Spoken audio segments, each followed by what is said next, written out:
Bwana, mechi za kibabe zinaenda kupigwa pale katika ligi ya La Liga. One of the big game itakuwa ni Real Madrid vs Elche. Hii ni mechi ambayo naamini wengi wataiona ni mechi ndogo, lakini kwa upande wangu ni mechi kubwa kwa sababu moja.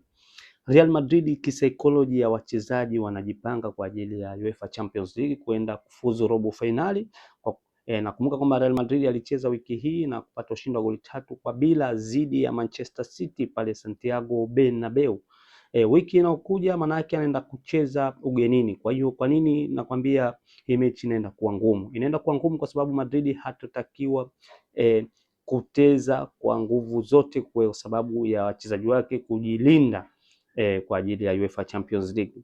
Lakini sababu ya pili ya kuwa ngumu kwamba Real Madrid licha ya kujilinda lakini pia anafukuzia ubingwa wa La Liga. Kwa hiyo naamini hii mechi inaenda kuwa ngumu kwa upande wa Real Madrid, sio kwa upande wa Elche. Elche najua hana cha kupoteza, ni timu ambayo pia nayo inajitengezea nafasi nzuri kuweza naye kubaki katika ligi ya La Liga, lakini naamini kabisa hii mechi binafsi inaenda kuwa ngumu, sio mechi rahisi. Lakini kuna mechi nyingine ya Atletico Madrid na Getafe.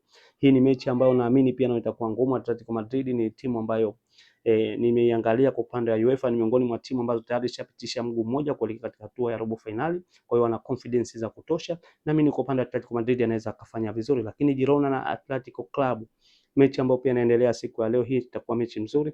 Lakini na mechi nyingine ni Real Oviedo vs Valencia, mechi hii ambayo inaenda kupigwa pale katika mashindano haya ya La Liga pale nchini Hispaniola. Kwa hiyo naamini leo kutakuwa na michezo mizuri sana katika upande wa La Liga pia. Bwana, hii ni HSM Sport na mimi ni HSM.